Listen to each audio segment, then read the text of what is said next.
Two doors into this wasteland. The left one glows. Leverage countdown clocks, 1,000 to 1 printed over the frame, the promise of turning lunch money into a fortune by Friday. The right one is plain steel, no lights, no music. It just says spot. Most beginners walk through the loud door, and most of the portfolios that die in their first year die on that side, not because the door is illegal, but because nobody explained what it charges. And between the doors there's a board that one, real product, live public data dated in the corner, and reading it is the whole game. Today we map both doors honestly. What spot is, what futures are, why the casualty list clusters where it does, then the part every spot is safe video skips. The steel door has its own graveyard and the check bench that keeps you out of it. Education, never advice. Doors open. Let's walk. The doors defined like adults. Spot. You pay the full price, you receive the actual asset, and it's yours. Hold it a decade, move it to your own keys, forget it exists. Nobody can margin call what you own outright. The worst the market can do to a spot position is mark it down. It cannot knock on your door and take it. Futures, and in crypto, mostly perpetuals, are the other species entirely. You don't own the asset, you hold a contract about its price. That contract lets you control a position far bigger than your capital. That's leverage, and leverage cuts both ways with the same blade.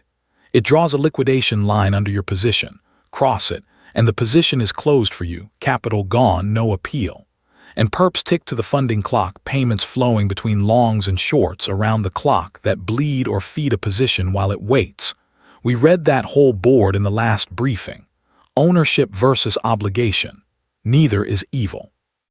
But only one of them can execute you at 3 in the morning. Now the casualty report and the honest reason behind it. The loud door doesn't kill beginners with complexity, it kills them with proximity. Every notch of leverage drags the liquidation line closer to your entry price, until ordinary market noise, the kind that happens every single day, is enough to cross it. At high leverage, you're not betting the price is right. You're betting it never even wobbles on the way. It always wobbles. Add the funding clock quietly billing a crowded position while it waits, and the door's arithmetic explains the graveyard without any villain required. And here's the part that should make you angry at the pitches, not the tools. This math is public. The liquidation line is a calculator. It's on screen, it's free. It tells you exactly where the trapdoor is before you ever stand on it. The crowds who die on the wrong side aren't stupid. They were just moved through the loud door faster than anyone showed them the meter. This desk exists to slow that walk down. We survive first. Everything else is second. Now the turn, because just stick to spot is the most dangerous half-truth in beginner crypto. Half-true, spot removes the executioners. No leverage, no liquidation line, no funding meter. You cannot be forced out of a position you own outright. That's real and it matters. But here the other half at the same volume. Spot does not check what you're buying. The steel door happily lets you walk out holding a token whose contract was written to rob you. Rug pulls are spot. Honeypots you can buy but never sell, spot. Imposter tokens wearing a real project's name, spot. Overpaying into a book so thin your own order moves the price, spot. And every spot coin you hold is only as safe as the keys that hold it. We walked that in first keys, and we watched the rug version in real time 2 briefings back. Safer is not safe. Different door, different predators. Which is exactly why the survival toolbench exists, and why the next beat might be the most useful 2 minutes on this channel. If the map's helping, hit subscribe. Squads told. Moving on. So here's the spot board, real product, live public data dated in the corner, and here's the scouts reading order. First, movement. What's actually moving today and how hard, not because you chase it, but because movement without a reason is itself information. Second, and this is the one beginners skip, depth. Volume and liquidity are how thick the water is. A price on a thin market is an opinion, not a fact. Your own order can move it, and getting out costs more than getting in. Big, boring, deep markets forgive mistakes, thin ones amplify them. Third, venue. Where does this pair actually trade, and is the price you see the price you'd get? And then go one asset deep, the symbol view, because a coin's last hour is a mood and its history is a character. Movement, depth, venue, history. 4 readings, 2 minutes before a single unit of anything is bought. No pitch survives contact with a scout who reads first. That's the whole discipline, and it's free. Now the tool that answers the graveyard from beat 3. Before this desk buys any token, the contract goes on the check bench.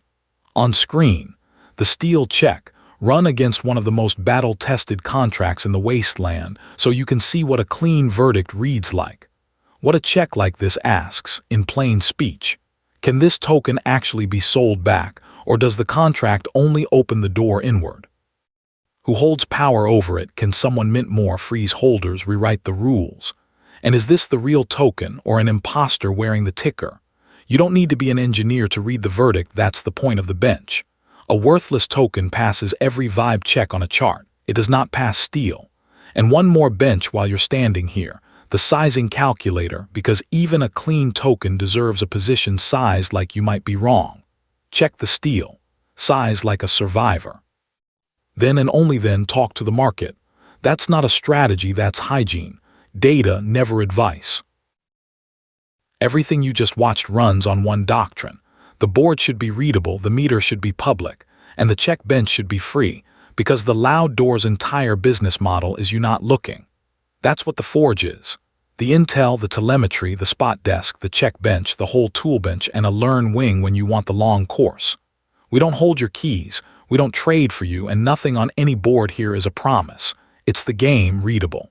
Last briefing we read the rate board. Today the spot desk. Next stop on this campaign, the war board, where the 2 doors meet on purpose. Data and education, never advice. So which door? Wrong question, and now you know why. The beginners who make it aren't the ones who picked the right door. They're the ones who stopped and read before walking through either. The movement, the depth, the venue, the history, the steel, the size. The loud door punishes the unread fastest, but both doors collect. The door matters less than the reading, and as of today you read. Move out.